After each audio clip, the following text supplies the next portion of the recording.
nombre del Padre, del Hijo y del Espíritu Santo. Amén. Que la gracia de nuestro Señor Jesucristo, el amor del Padre y la comunión con el Espíritu Santo esté con todos ustedes.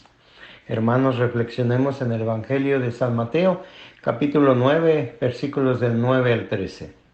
En aquel tiempo Jesús vio a un hombre llamado Mateo, sentado a su mesa de recaudador de impuestos, y le dijo: sígueme. Él se levantó y lo siguió.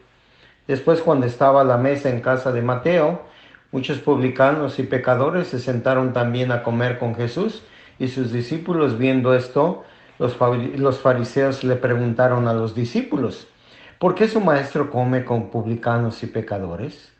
Jesús los oyó y les dijo: no son los sanos los que necesitan de médicos, sino los enfermos. Vayan pues y aprendan lo que significa: yo quiero misericordia y no sacrificios. Yo no he venido a llamar a los justos, sino a los pecadores. Palabra del Señor. Bueno, pues este evangelio nos habla de la vocación, probablemente las palabras más cortas y rápidas en la vocación de Mateo, el cobrador de impuestos. Realmente es un hecho asombroso lo que sucede con la vocación de Mateo. Él está haciendo su trabajo y entonces Jesús dice aquí el evangelio que Jesús vio, Jesús ve, siempre nos está viendo. ¿No te has puesto a pensar que te está viendo? ¿Te has puesto a pensar que te ha pedido muchas veces que lo sigas? ¿No te has puesto a pensar que te ha pedido muchas veces que cambies la forma de vivir, tu forma de pensar, tu forma de sentir, tu forma de juzgar, tu forma de amar, tu forma de perdonar, tu forma de dar? En el caso de Mateo, pues es una vocación a ser discípulo del Señor, del grupo de los 12, de sus discípulos más cercanos que tenía Jesús, y tenía que ser radical. Radical es dejar todo y seguir a Jesús.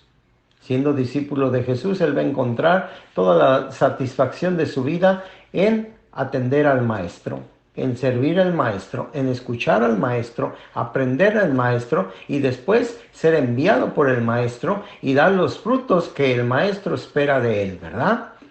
Dice el Evangelio, de una forma triste se desarrolla la comida en la casa de Mateo, y entonces dice que ahí van gente, publicanos y pecadores, porque ya sabemos que los publicanos pues eran esas personas de las autoridades y que tenían esa complacencia, ¿verdad?, con el gobierno, y a la vez eran judíos, ¿verdad? Entonces este hombre Mateo es un hombre considerado un pecador. ¿Por qué? Porque era considerado traidor al pueblo hebreo, porque se dedicaba a recaudar los impuestos del pueblo, al pueblo romano, y entregarles el dinero a ellos. Los impuestos del pueblo hebreo para el gobierno romano, ¿verdad? Entonces él es un hombre pecador, considerado por ese trabajo que hacía, para ellos considerado sucio. Era un traidor y era un pecador. Y entonces, pues Jesús va a la casa de él, y entonces ahí dice que hay muchos publicanos y pecadores, y se sentaron a la mesa con Jesús y sus discípulos. Y los fariseos, ya saben que los fariseos eran los que se golpeaban el pecho, ¿verdad? Que ellos eran los seguidores de la ley, los fieles a la ley de Moisés, pero por otro lado daban cargas, dice Jesús: ustedes les dan cargas al pueblo que ustedes no son capaces ni siquiera de sostenerlo con un dedo. Entonces están criticando lo que Jesús está haciendo, ¿verdad? Y le preguntan a sus discípulos: ¿por qué Jesús, por qué su maestro, ¿verdad?, come con gente pecadora? Y entonces Jesús dice que oye esto que están hablando, ¿verdad? Y Jesús, que les contesta: no son los sanos los que necesitan médicos, sino no son los sanos los que necesitan de médico, sino los enfermos, ¿verdad? Jesús da un sentido común a esto, pero ellos no entendían quién era Jesús.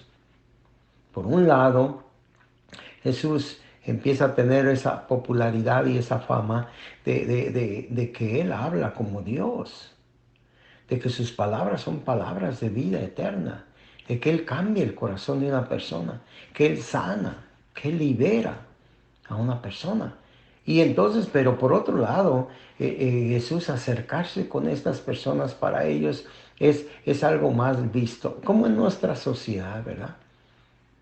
Que si nosotros nos asociamos a personas o tratamos de convivir con personas que no nos ayudan a crecer, por ahí hay un dicho muy popular que dice, dime con quién andas dime con quién te juntas y te diré quién eres.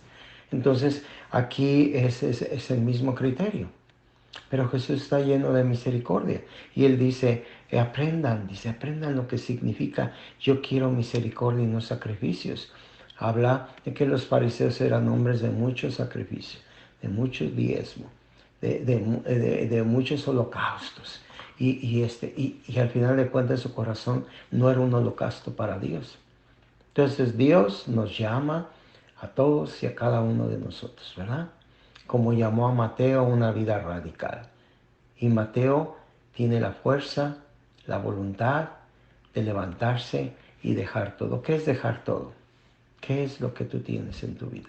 Dinero, orgullo, soberbia, casa, coche o simplemente comida. ¿Qué es lo que tú tienes en tu vida que no eres capaz de dejarlo para seguir a Jesús? Este es un aspecto radical que nos habla la Sagrada Escritura. Porque Jesús exige. Mira, hermana y hermano, Jesús no quiere mucho, Jesús quiere todo. Él quiere un cambio en la vida de nosotros. Él quiere que nos decidamos a ser verdaderos discípulos de Él. Y no quiere decir que vamos a abandonar todo. Las vocaciones son miles y diversas. A cada quien el Señor nos da un camino para salvarnos, ¿verdad? Entonces, a ejemplo de Mateo, pidámosle al Señor que nos dé la fuerza, como el Evangelio de ayer, ¿verdad?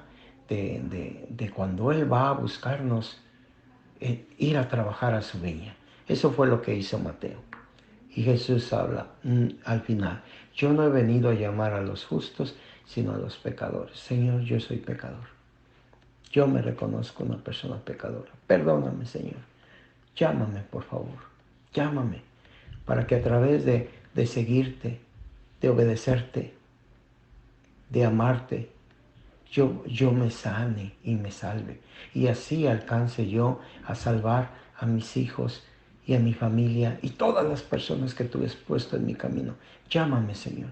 No te canses de llamarme todos los días a que te siga. Que el Señor les bendiga, el Padre, el Hijo y el Espíritu Santo. Amén.